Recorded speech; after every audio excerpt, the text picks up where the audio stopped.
Now that is more like it. That game just did it for me. Blue Jays win 7-2 over the LA Angels and just get back in the winning ways early. Right after a tough 3-game set against Cleveland. You come back home. You're facing a struggling team on the road. The Angels have actually, going into the game, the Angels had lost 10 straight road games. Make that 11. It was just, you can kind of see why they're so low in the standings. I mean, their bullpen gave up 3 runs in itself. Tyler Skaggs couldn't find the strike zone. It was just a rough one for them. But that's good for the Jays, though. They got into the pen early. Tyler Skaggs went 4 plus a batter. I mean, that really hurt their pen. How many guys? I mean, it was just we got on them early. We walked a lot. Tyler Skaggs had 5 walks through 4 innings. I'm not saying that we taxed a lot of their pitchers. It's just the guys we taxed. I mean, this one guy, Morin, he threw 18 pitches, but he was only a 1-inning guy, and he gave up 2 runs. So that was a rough one for him. And this actor, I forgot how you pronounce his name. He went 3 innings, giving up 4 hits. So he threw 49 pitches. You would assume he's done for the remainder of the series. So there's a guy gone right there. So what the Jays did now is they showed, to be honest, they showed what they did last year. This team, what we just saw today, is what the Blue Jays did all of last season.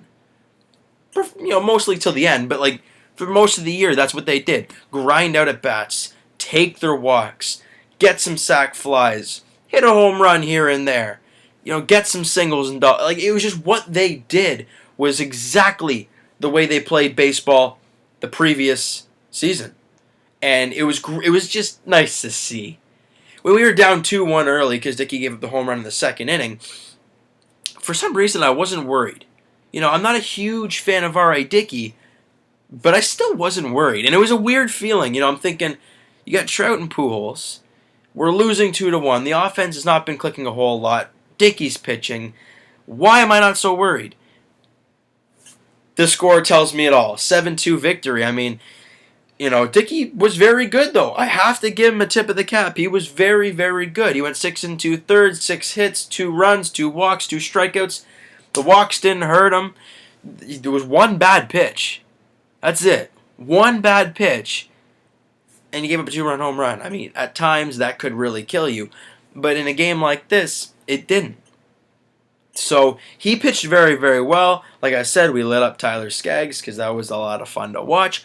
But something that some people do not know is that every single Jays player that got an at-bat, let me clarify right there, either got a hit or got an RBI. Don't believe me? Okay. Darwin Barney went 2 for 4. Donaldson went 1 for 3. Edwin with 1 for 2.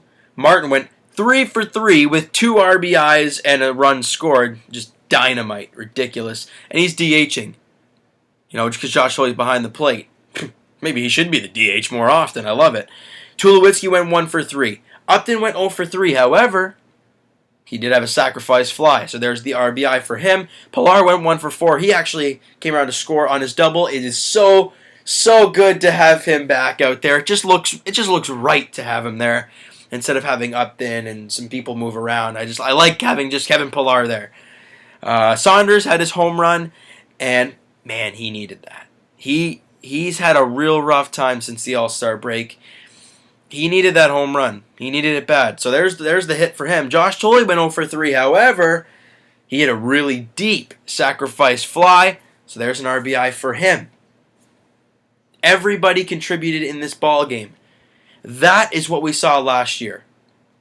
Saunders hit in the 8th spot. He hit a home run. Kevin Pilar, 7th spot. He had a double and he scored a run. Josh Tolley got a sacrifice fly and got an RBI. The bottom of the lineup last year was a big thing for this team. And they needed to be this year, and it was tough finding it for the first little while. But now having Pilar back in the lineup, his team could really start clicking now. And But a lot of things that go for naught and people would not talk about is Joe Biagini's outing. He came in, guy on base, and 2 out, but he shut that guy down. Comes out in the next inning. Mike Trout's up first. He gets a single. Pujols grounds out. Great play by Donaldson to stick with it and know who's running. Crone strikes out. Or no, let me rewind a little bit. Trout decides, I'm going to try and steal. Gets about a few feet farther than a normal lead would be. Biagini turns around, sees that, waits a second to compose himself, know what he's going to do, turns around, fires second, Trout's gone. Crone, you strike out too. It was just like Joe Biagini, we've been talking about it for whenever he pitches, really. He has been lights out. I mean, his ERA with the Jays, for the season, is 1.92. That is ridiculous numbers. Ridiculous. Scott Feldman also in the 9th inning goes a clean inning. He had a rough time to start as a Blue Jay, but then he had that 3-inning game with the Yankees with the rain delay and the comeback, and it was a great video. And then Feldman did not pitch at all in the Cleveland series. And then here he is, gives up a hit, but doesn't let the run score. Clean inning, ball game, Blue Jays 7-2, victory. Good stuff. And you know what? I love it. I love it. It's just great to get back into the swing of things, especially at home. It was nice to see the win at home. Now, let's talk about tomorrow's game. Just a heads up, tomorrow's video, there will be a video tomorrow night after the game. However, it'll be a little bit later because I will be at the game, so I won't be able to do it directly after. Matt Shoemaker is going to be taking the hill, 7-13. Doesn't really matter. 4.14 ERA. He's been pitching a lot better lately. He's the type of guy that, he looks like he's pitching a lot better than his numbers suggest. So it may be a tough one for the Jays. They might light him up. I mean, you never know.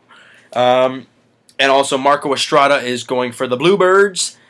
He had a rough outing his last time out, but you know what? It's Marco Estrada. He's always going to bounce back. He's going to have a good outing, I hope. I can't see why he wouldn't. It's Marco Estrada. The fans will be booming tomorrow. It's going to be great. Just a quick further ahead, Jared Weaver is going in the finale against Jay Happ, so a very, very winnable game there.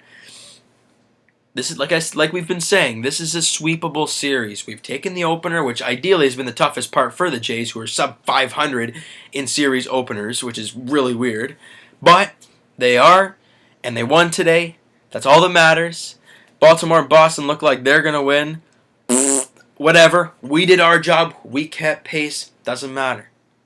So that's going to do it for this video. If you liked the video, hit that like button. If you really liked it, hit the subscribe button. It just shows me a lot. And comment. I love reading the comments. I love interacting with you guys and commenting back, hearing your suggestions about what you think of the Jays, what you thought of the game, what you think about tomorrow's game, things like that. I love interacting with you guys. And we'll talk to you guys tomorrow night about, hopefully, a series win before a sweep. We'll talk to you guys post-game.